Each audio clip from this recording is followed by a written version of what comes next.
The greatest destroyer of peace today is the cry of the innocent, unborn child. Now, I know this video, judging by the title and the contents of it, it's very, very controversial. And I know there's a lot of people that are big fanatics that are going to have a lot to say in the comment section. All that I ask is that you guys keep an open mind. I'm going to be as fair and unbiased as possible and give you guys the facts. Watch until the end. Be respectful. We're all adults. We're all intellectuals, right? But today's video, we're going to dissect the cult of Mother Teresa. Was she a wolf in sheep's clothing?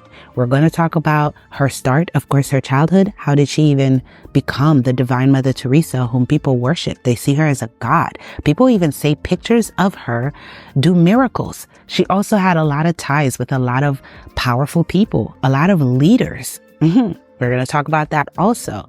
And we're going to talk about, was she an agent for the Catholic Church? Was there a lot of sinister things behind her? And how does she play a role in the demise of Haiti? Y'all know I had to do that. Y'all know I was going to go there. We're going to talk about her involvement with Haiti and the demise of it and the Catholic Church. I will leave no stone unturned. First, hey friend, welcome to my channel, Karina Lude, where we deep dive and break down the most iconic stars through history. If you're not yet subscribed, please be sure to do so. And if you're already subscribed, please turn on your notification bell so you never miss an upload. Now, without further ado, let's get into this video. We're going to start with her childhood first, so you guys can get a gist of who she was. And then, of course, we're going to get into the controversy. I do want to give this disclaimer. People are not one-dimensional. Someone can do a lot of good deeds and still have evil tendencies, because that is what it means to be human.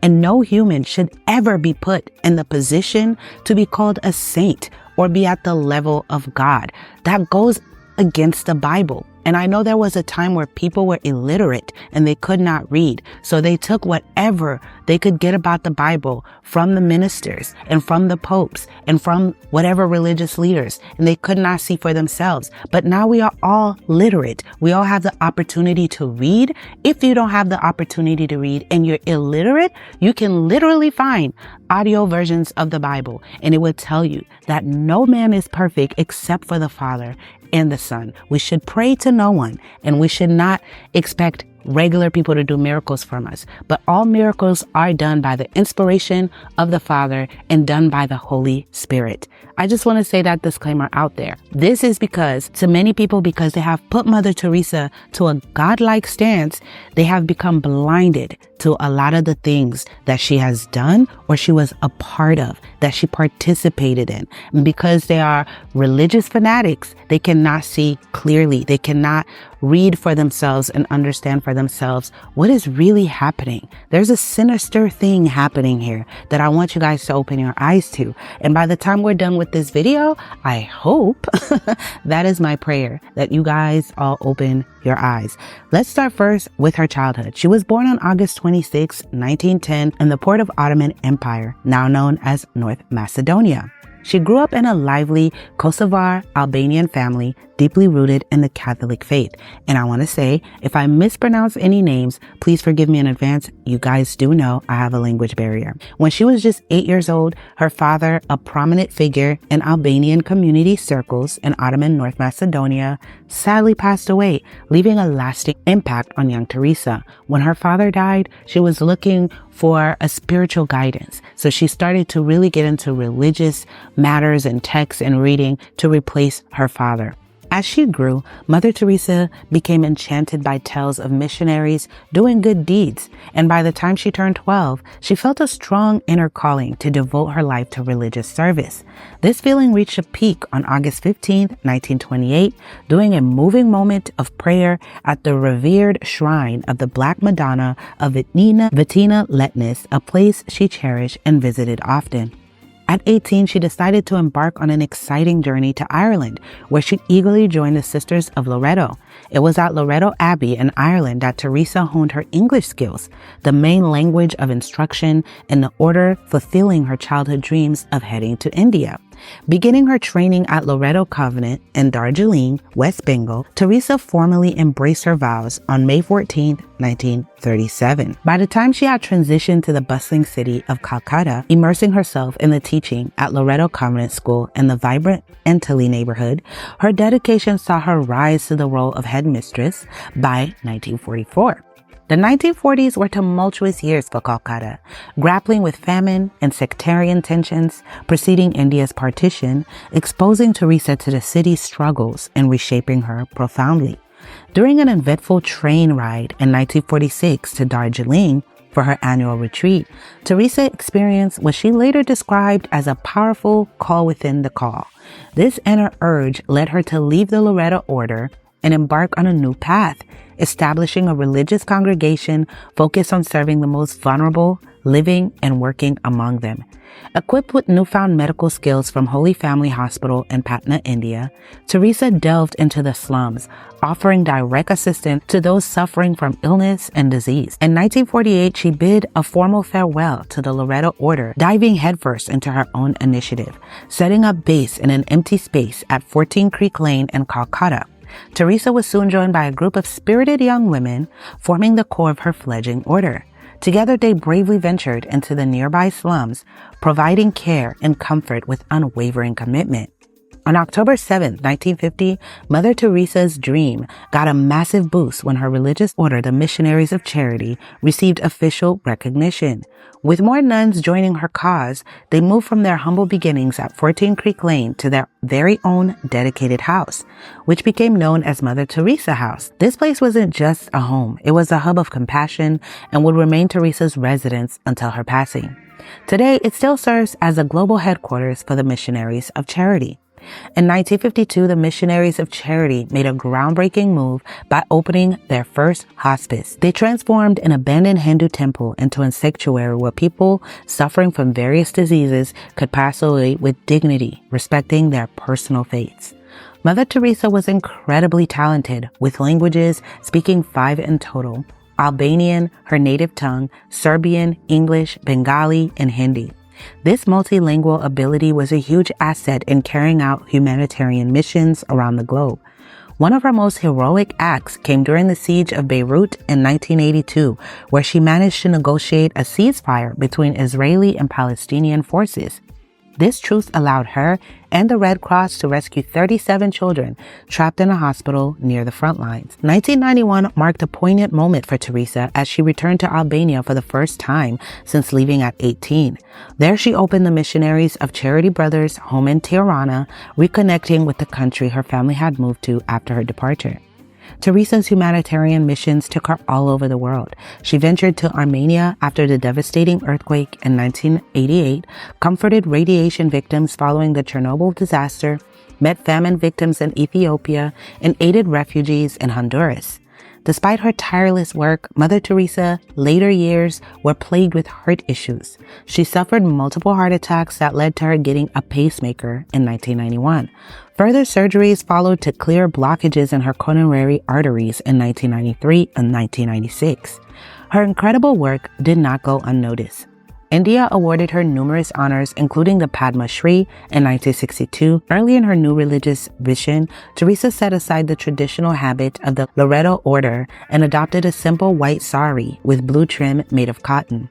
This garment has since become the iconic attire of the Missionaries of Charity, reflecting both humility and cultural integration. And you guys know the color blue is a color they ask you to wear if you want people to trust you. A lot of politicians, they know to wear a blue tie if they want to seem more trusting and open. Red if you want to seem more powerful and assertive. So blue and white, the white means she's a saint. The blue is you can trust me. So even in her fashion, demeanor, the way she walked and carried herself was always, think about that. In 1985, Mother Teresa's exceptional contributions were further acknowledged when the U.S. President Ronald Reagan awarded her the Presidential Medal of Freedom. Alongside the Congressional Gold Medal, this is one of the highest civilian honors in the United States. Throughout her life, Mother Teresa grappled with feelings of isolation, vulnerability, and doubt. In the early days of the Missionaries of Charity, she confided in her diary about the immense challenges she faced in her temptation to return to the comparatively comfortable life at the Loreto Convent. As her health continued to deteriorate, It was decided in early 1997 that Teresa would step down as the head of the Missionaries of Charity. A new Mother Superior was selected to take her place. On September 5, 1997, Mother Teresa passed away at the age of 87. Following her death, the government of India announced that Teresa would be given a full state funeral, an honor typically reserved for political leaders. Flags across the country were flown at half-mast. Her body laid at Calcutta's St. Thomas Catholic Church for a week. When it was time for her funeral, her body was transported on the same gun carriage that had carried the remains of Mahatma Gandhi. A full military procession accompanied her to the funeral, held in an indoor arena packed with over 15,000 attendees. Many prominent dignitaries from around the world came to pay their respects. In Albania, September 5th is recognized as St. Teresa's Sanctification Day, a public holiday where many people attend church service to honor her memory. After her death, the Catholic Church began the process of beatification, the first step towards sainthood. One requirement for sainthood is the verification of a miracle. The Vatican recognized a miracle attributed to Teresa involving a locket with her picture, which supposedly cured a woman of an abdominal tumor. But doctors that treated that woman said, we gave her medicine and treatments, so that's what cured her, not Mother Teresa. But the Catholic Church ignored that and went on to make her a saint anyway. Mother Teresa was officially beatified by the Catholic Church on October 19, 2003, earning her the title of Blessed. Today, the Missionaries of Charity remain active worldwide. What started as a small group of Mother Teresa and 12 nuns in a humble residence in Calcutta has grown to operate in 133 countries with over 4,500 sisters and nearly 1,000 brothers, priests, and associated lay people. Now, let's get into the controversy. Not everyone in India views Mother Teresa in a favorable light. Arup Chatterjee, a physician who grew up in Calcutta and worked in the city's slums during the 1980s, is one of her vocal critics. He claimed that he never even saw any nuns in those slums. Chatterjee's extensive research, which include over 100 interviews with volunteers, others familiar with the Missionaries of Charity, culminated in a 2003 book critical of Mother Teresa. Arup Chatterjee is one of those critical thinkers. He is the author of the book Mother Teresa, The Untold Story. He detailed a lot of criticism for Mother Teresa in that book. One of those criticisms was about funding and how it was being used. People like Princess Diana of Wales, the Reagans, the Clintons, Yasser Arafat, and many more donated tons of money to her foundations and organizations. It was found that more than $2.5 million were transferred to the Vatican in the year 1993 alone. And yet the money she had at her disposal was not used to build modern facilities, such as a hospital in India. She is known to provide many prayers and Mary medals after India's many floods, but little to no financial help was given. According to Larive in her study, millions of cash were sent to the MCO's several bank accounts, although the majority of the accounts were kept under wraps. Given Mother Teresa's works, one wonders just where the millions of dollars for the poorest of the poor have vanished. He accused her of promoting a cult of suffering, painting a distorted and overly negative picture of Calcutta, exaggerating the work done by her mission, and misusing funds and privileges. Interestingly, he noted that some hygiene issues he highlighted, like the reuse of needles, improved only after Mother Teresa's death in 1997. Bikash Ranjan, who served as Calcutta's mayor from 2005 to 2010, was also very critical of her. He stated that she had no significant impact on the poor of the city, accusing her of glorifying illness rather than treating it and misrepresenting Calcutta. No doubt there was poverty in Calcutta, but it was never a city of lepers and beggars as Mother Teresa presented it. And this is what European people used to do a lot to a lot of third world countries. They feel like, oh, we're responsible, because you got to understand, Mother Teresa grew up pretty rich. She grew up well off to do, right? A lot of people, once she passed or while she was still living, started being critical of her and was like, why do we like her so much? We worship her so much in India. And then they noticed it's because she was European. Mother Teresa is a Nobel Prize winner. She's a symbol. People in the West talk about her, so Indians adopt her at that level. But Mother Teresa is the sort of figure you show to visitors. The rich world has a poor conscience. It wants, in fact it needs, to think that someone, somewhere, is doing something about the third world. And the Mother Teresa myth ministers to this desire. She's not a party political figure, but she's a political figure in the sense that, A, she is part of what may be called the Catholic agenda, the broader Christian right agenda. And the second factor is that she is also part, if you like, of the Western agenda, where the West is still part of the third world. Here is a Western woman who has forsaken her life, albeit whatever life she might have had in Albania, for sacrifice herself for the people of the third world. It makes the West feel better, you know. This is one of us again, once again rescuing the third world. The Great White Hope in this iconography takes on the big black hole, and the rewards are by no means all in heaven.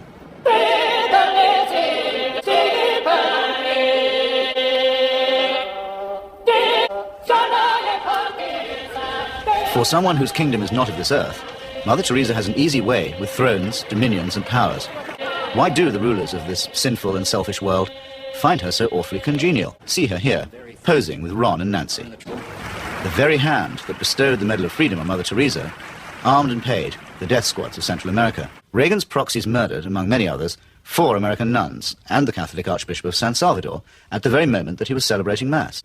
Everything was peaceful in the parts of the country we visited, she claimed, after touring the killing fields of Guatemala, adding for good measure, I do not get involved in that sort of politics. Is she has accepted implicitly the idea that there's nothing much you can do for the poor except take them off the streets and, look after them. You cannot change their attitudes. You cannot make them feel that they have an ability, they may even have the means to improve and change their lives. It is not a question of saying, how can we tackle the real problems of poverty?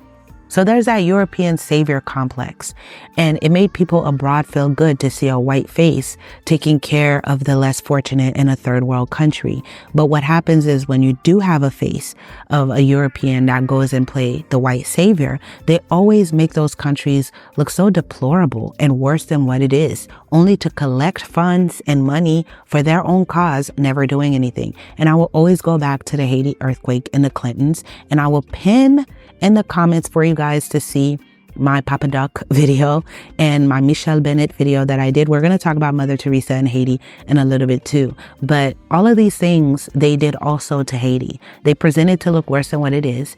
They make it worse than what it is, pay for it to be worse than what it is, because it is a source of income for them. Those countries, they make their money from collecting money for these third world countries from other rich people to put back into their own economy, never really going into the economy of these smaller or even bigger third world countries, if that makes sense. Every leader has no matter what country they're in, they use Machiavellian tactics, okay? Don't get it twisted. Even presidents in America, they use Machiavellian tactics. And I'm not taking for Papa Doc, but they won't let you know. They won't show it in public, and they'll show the peaceful facades, but they'll occupy other countries because as pleasant as America tried to seem, they occupied Haiti and was, even during the earthquake that happened, y'all know what happened. I'm not even going to get into that. It's very sad it's just very tragic. But they'll take children. Y'all know the Clintons, what they do. I'll leave my Haitians to educate the people in the comment because I don't want issues with this video. A lot of these leaders will occupy these poor countries, these African countries and these Caribbean countries and do unspeakable harms that makes these dictators look like innocents. Or they'll go into countries and have this propaganda against a lot of quote unquote dictators that weren't really true. They just wanted to look that way because there's something they need. I'll just leave it there with that. And you take a look at the people of Haiti. I was at a little Haiti the other day in Florida, and I want to tell you, they hate the Clintons. So I'd like to ask you right now, why don't you give back the money that you've taken from certain countries? Why don't you give back the money? Because what's happened in Haiti with the Clinton Foundation is a disgrace. And you know it, and they know it, and everybody knows it. After the earthquake, and still many people live in makeshift tents because of the earthquake from 2010.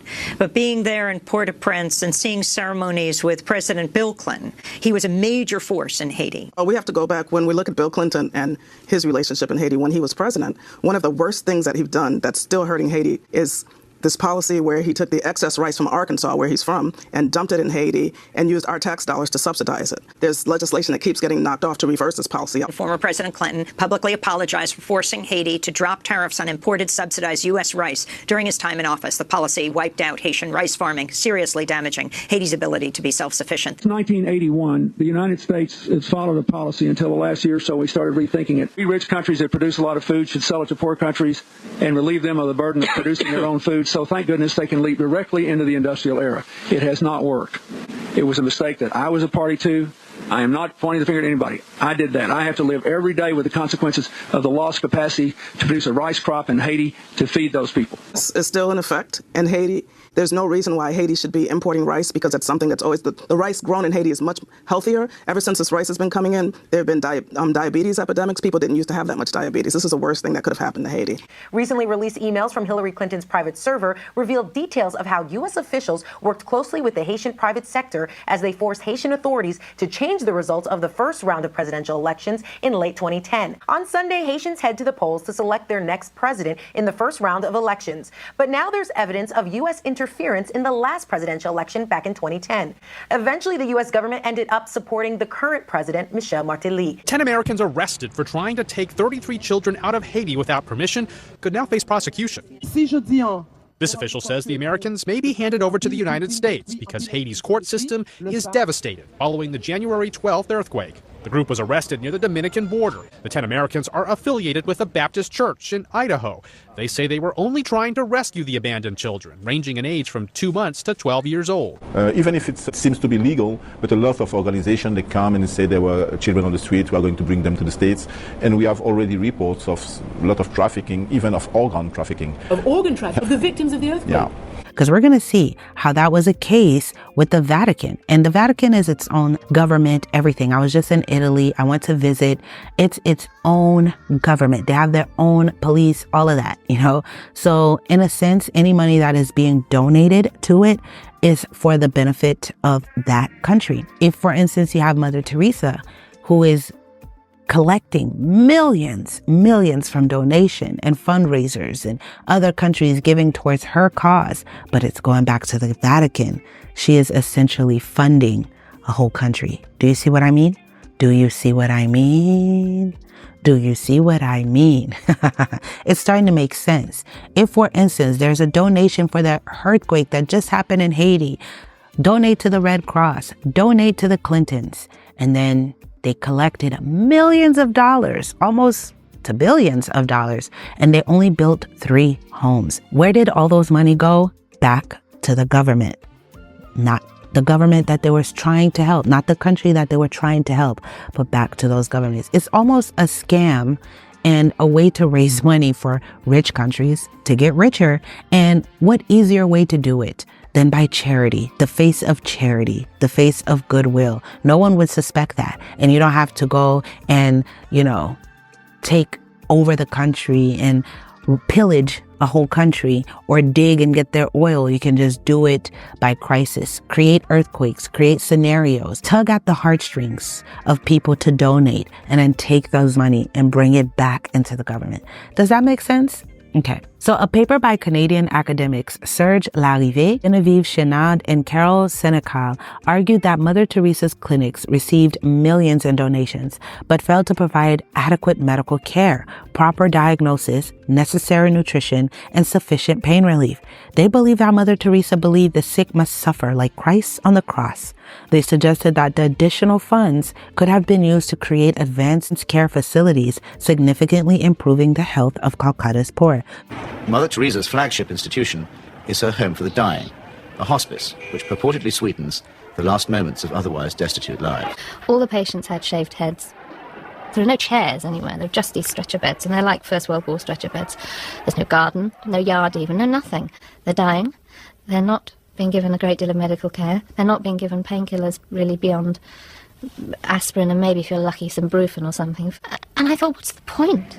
Right from the very beginning, I wanted to serve the poor purely for the love of God and to give them what the rich people get with money. I wanted to give to the poor for the love of God. Mother Teresa's cult of death and suffering depends for its effect on the most vulnerable and helpless. Abandoned babies, say, or the terminally ill.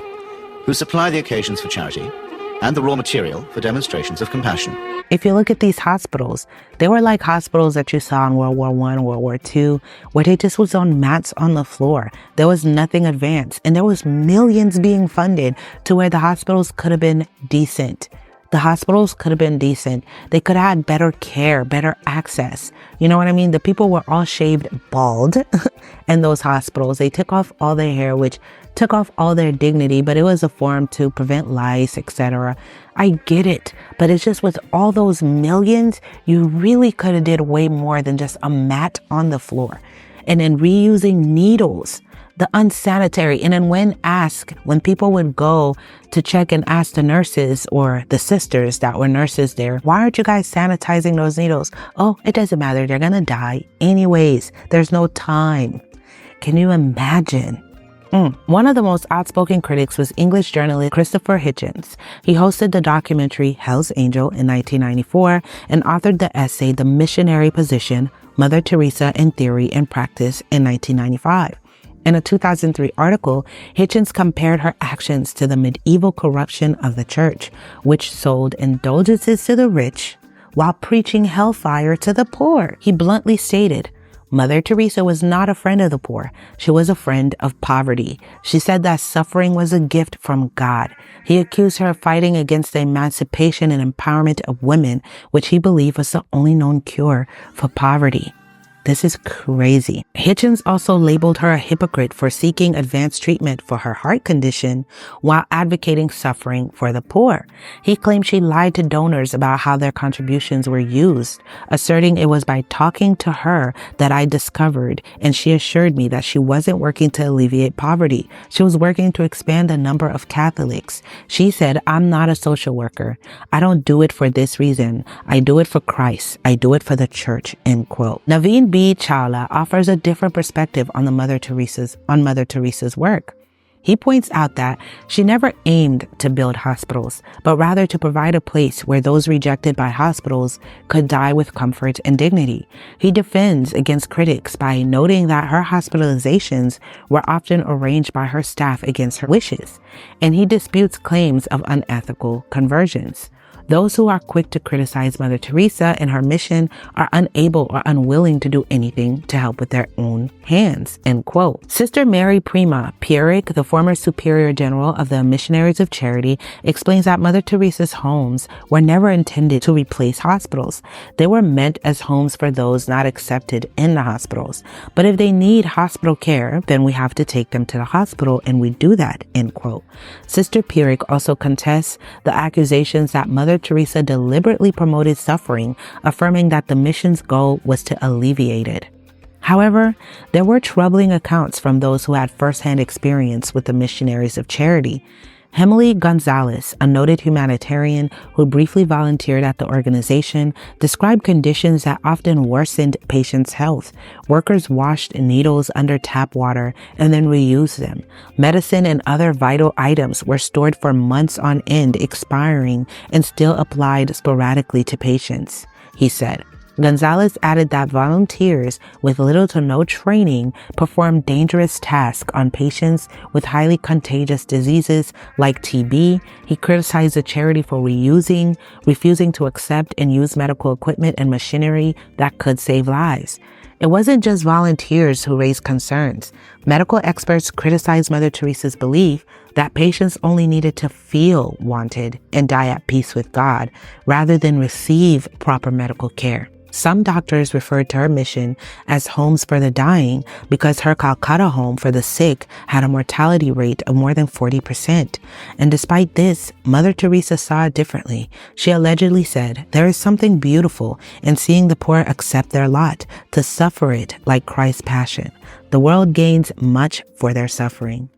So while some defended her approach as compassionate and dignified, others saw serious flaws and neglect in how her centers operated. Mother Teresa's associations with the rich and powerful also drew criticism, especially when those benefactors had dubious backgrounds. She received a substantial $1.25 million donation from Charles Keating, a central figure in the 1980s savings and loans crisis that cost American taxpayers $124 billion due to reckless housing market, and loan speculation. Despite his controversial reputation, Mother Teresa stood by Keating during his trial, writing to the judge to seek clemency for him.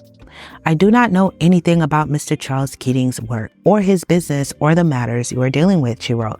I only know that he has always been kind and generous to God's poor and always ready to help whenever there was a need.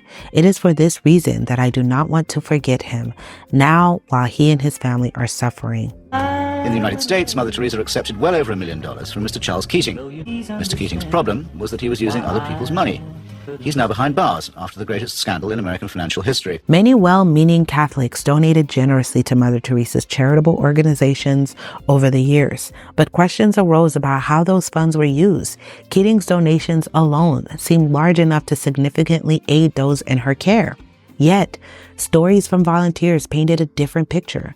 One volunteer recounted, even when bread was over at the soup kitchens, none was bought unless donated. On one occasion, after running up on an $800 tab at a grocery store to feed people at her charity, she literally went grocery shopping and everything came up to $800. Mother Teresa refused to leave until someone else paid the bill. A 1991 report in the German magazine Stern estimated that only 7% of the millions of dollars she received went to charity, but 7% of what total amount? The world may never know. Nirmala Joshi, who succeeded Mother Teresa as the leader of the Missionaries of Charity, described the donations as countless, saying, "God knows, he is our banker," end quote. In 1994, Mother Teresa defended Jesuit priest Donald McGuire against sensual abuse allegations, if you catch my drift, arguing they were untrue. This defense came under heavy criticism when McGuire was later convicted in 2006 of touching multiple children without their consent and, doing things to them. Okay? So he was convicted and she had nothing to say. But at first she was using her influence to get people to, hey, that's not true, I stand by him, etc. The Missionaries of Charity, the religious order founded by Mother Teresa, has come under serious scrutiny in India due to allegations of child, when you get into a car and you go into traffic. You can't put those words together on YouTube. But her missionaries have been accused of stealing kids and selling them. Let's just say that, the selling of children. The organization of Mother Teresa in Ranchi is facing serious accusations. They have been accused of stealing newborn babies. And they've been accused of the fact that they were selling newborn babies for as less as 40,000 rupees. 4 such newborn babies were sold by these people. Now, the branch has been shut down and their investigation is still on. The police have arrested them and say that the nuns and another staff member have admitted to selling babies of unwed mothers who come to their organization to childless couples in Jharkhand and UP. Police say the 2 nuns and the staffers sold a 1.5-month-old baby to a couple in Uttar Pradesh for 1,20,000 rupees and divided the money amongst themselves. The Missionaries of Charity denies the alleged racket. The Child Welfare Committee in Ranchi has filed an FIR at the Kotwali police station against the Missionaries of Charity, alleging that they were running a baby-selling racket. In particular, several child care centers are being investigated. The Associated Press reported that Sister Kansila, a nun, and Anima Indwar, a social worker at one of the order's shelters for unmarried mothers, were arrested after complaints surfaced about children being sold from the shelter. According to the Times of India, Indwar admitted to selling 4 children, including a 6-month-old boy, for just $730. Fortunately, all the children have been located, and following these arrests, dozens of pregnant women that were living at this shelter were moved to a government-run home to prevent further incidents while police continued their investigation, as reported by NPR.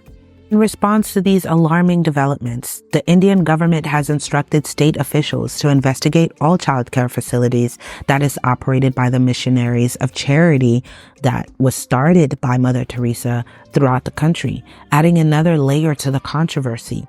A new 3-part documentary by Sky has revealed how Mother Teresa allegedly helped the church cover up cases of child, being taken advantage of, all of that stuff, during a period when the church was facing widespread criticism for such things with the Pope, it appears Mother Teresa played a crucial role in managing its image. She's not a party political figure, but she's a political figure in the sense that A, she is part of what may be called the Catholic agenda, the broader Christian right agenda. And the second factor is that she is also part, if you like, of the Western agenda, where the West is still part of the third world. Mary Johnson, who worked with Mother Teresa for over 2 decades, disclosed in a documentary that Mother Teresa had significant influence and was called upon by the church multiple times. Whenever a new scandal erupted, they would send her to towns where scandals were being unearthed. She could change the story. The Daily Mail reported that when Reverend Donald McGuire was suspected of, touching those kids, Mother Teresa wrote a letter to the authorities expressing her confidence and trust in him. This endorsement allowed him to continue harming hundreds of more boys for another decade. These revelations suggest that Mother Teresa's role in handling church scandals were carefully hushed up, casting a shadow over her legacy and raising questions about her involvement in these troubling episodes. Was she an agent? I do believe that when we say agent, different entities have people that they have with this image to get them out of situations. I don't know how I can explain this without being too controversial. I don't know how to explain this. For me to better help you understand, let's talk about Haiti, for instance, right? So when Aristide came into power, if you saw my baby dog, Papa Dog, I will be doing one on Aristide and other political figures. Don't worry. I'll be doing more on dictators, etc., and really breaking it down. But check out those. I'll put my Papa Dog video in the comment section, pin it for you guys, and then watch my Michelle Bennett and baby dog video, because Papa Dog talked about why he did not want the Catholic Church in Haiti. He did not want them in Haiti. He got them all out. He was excommunicated. The Catholic Church hated him. But if you're Haitian, especially, and you lived in that era, the Catholic Church did nothing for us but bring us more trouble. Do your own research. Go look up for yourself. But there was some missionaries there that would come and take our children. And I talk more about that in Papa Dog's video. But they would take our children, send them elsewhere to do unspeakable things. Unspeakable things. And they would come on the guise of missionary. And if the people dared find out that that's what they were doing and took action against these missionary people, then they were seen as villains in an unstable country. But one thing about Haiti, we do not like oppression. We don't like injustice, especially not against children. But there are people, even in our own government, that are Haitians that will sell their souls to these people for money, etc. And they'll be put in positions where they are in charge of those charities, or they are the priest in the Catholic Church. They, kind of serve as a representative when people come into Haiti. The people that are coming in to quote unquote do missionary work or political work or whatever work they're doing, their good deeds, they'll come in, these ambassadors, quote unquote, these representatives, quote unquote, will be selling their own people. It was a lot of corruption that was going on. And at first, Papa Doc was really trying to get rid of that. And they hated him for that. They did. He had all his défauts, as we'd like to say in Creole, all his things that were wrong. But European news would not report on that part. They just reported on all the other crimes that the regime did do. But they would not report on that part with the Catholic Church. So he did kick out all Catholic representatives, popes, etc. But when his son took power, Baby Doc took power, Baby Doc married Michelle Bennett. And Michelle Bennett had really close ties with Mother Teresa in the Catholic Church. And we saw how a lot of Haitians accused her of bringing down the country, was the real result. And Baby Doc was probably the worst thing that did happen to Haiti in that moment for a lot of Haitians, where most people, even though they feared Papa Doc, but they still could see what he was trying to do for the country. So they didn't really rebel. They tolerated, because he was pro the people. Baby Doc was pro money. Michelle Bennett was the image of Haiti, right? According to the people. She got Mother Teresa to come into Haiti and brought back the Pope into Haiti, which Papa Doc would have never allowed. And the minute the Pope and Mother Teresa came into Haiti, this is when Haiti crumbled.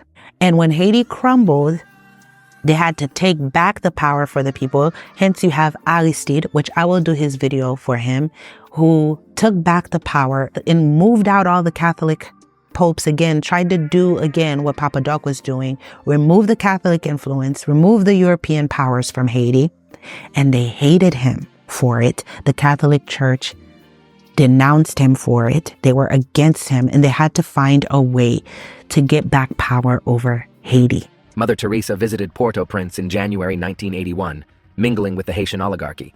She also praised Michelle Duvalier, the wife of Haitian dictator Jean-Claude Baby Doc Duvalier. Following that, Mother Teresa was awarded the Haitian Legion d'Honneur, something that is concerning for the people who supported her for sure. With our hands, with our life, with our love, we ask justice, we ask freedom, and we take justice. The Roman Catholic hierarchy has never forgiven Father Aristide, the legally elected president of Haiti, whom it regards as a base heretic. For his efforts to chase the moneylenders from the temple, he was banished from his order and forbidden to serve Mass. Because the justice is not like a gift which they give. No, liberty, freedom, they don't give that. We have to take that. And in fact, we go through the streets and we took our liberty, we took our freedom, asking for justice. To the very last, the Vatican was the only foreign power to recognize the military junta that misruled Haiti. And the ground for this, too, was prepared by Mother Teresa. In 1980, she visited the island and accepted the Haitian Legion of Honor Award from Baby Doc Duvalier. The dictator couple in question had to flee forever to a villa in France in 1986 when the Haitian people rebelled against the dictatorship. No other statements were made by Mother Teresa, while the dictators of Haiti were fleeing and under attack. The Haitian people, indeed, could not wait to get close to the Duvaliers, who in their turn moved forever to the French Riviera. So now you see a little bit how I say with the saintly image, people who do not know, like this is why I say now we are in an age, the information age, where I encourage you guys to do research for yourself. Don't take anybody's word for anything. Don't just go by your feelings. Oh, I like this person. I like Mother Teresa. She seems so humble. Remember, God said, do not judge anyone by their physical appearance. He knows the contents of the heart. Do not judge anyone by their physical appearance because they look all saintly, okay?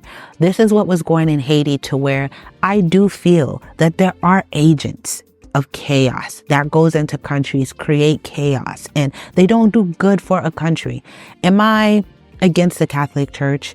That's not what I'm saying. I don't want you guys to read into that. I'm just saying, as a Haitian that know my history and what they have done to my country, I do not, if I may choose my words carefully, I do not think that there was any good that was done in the past from their influence in the country. And even in India, with Mother Teresa, now the people are waking up. And they're seeing she didn't do nothing for us either. She came here, used our struggle, our poverty to raise money and send it back to the Vatican. Do you guys see what I'm saying? When all this money, we worshiped her, we revered her, we gave her all these medals. And let me tell you something about true humility.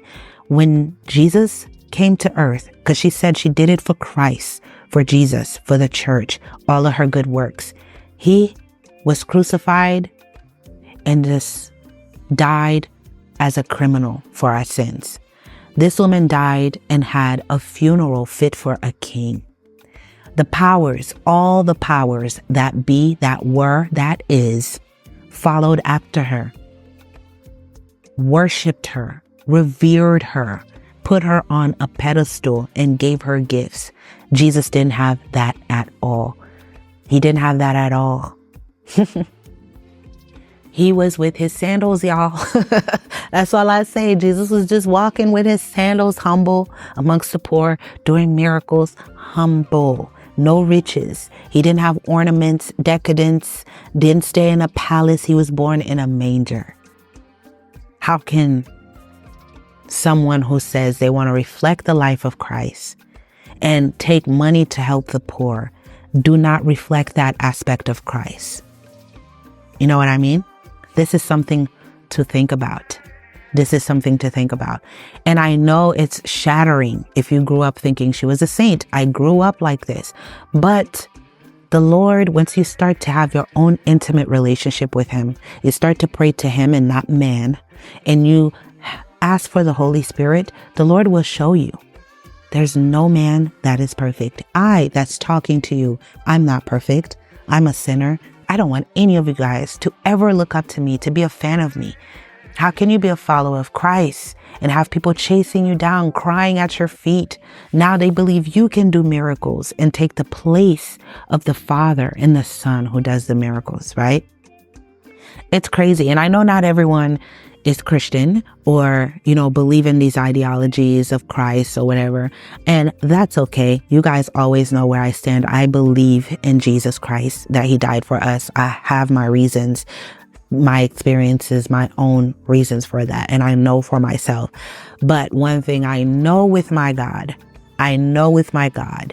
he does not take pleasure in doing these type of things to the poor. And because it's so common for these quote unquote saints to go into these struggling countries and use them for sinister reasons, take the money for sinister reasons, give them the Bible and strip them of their lands. That's not the message God ever wanted to use. That was not God's purpose. And this is one of the reasons that a lot of people don't even want to accept the good news. They don't even want to accept Christ because of these type of people. But I want you to understand that when Christ came, he spoke against this very type of people. This is why they hated him. This is why they crucified him. He spoke against this. He was not for this. That's not in the Bible.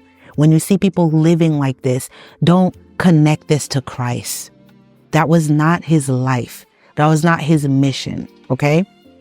I don't typically do this on this channel. Y'all know that. But I wasn't gonna leave this video without adding that 2 cents. Okay? Because a lot of people forget that people are people. They don't want to accept the good news because of hurts that they had from the church, from people like this, and they feel like, oh, then they are representatives of Christ. No, do not look at these people. You got to remember the apostles were rejected by the so-called people that followed God. They rejected them. They imprisoned them. They ripped them to shreds. And it's just insanity, guys. It's insanity. I'm going to leave it at that. Comment below, what do you think? I will always stand by that anybody that you call a saint, I don't believe in saints. The Bible doesn't talk like that. So I just follow the Bible, the word, pray for yourself to know for yourself and get the information for yourself. We're not in the dark ages.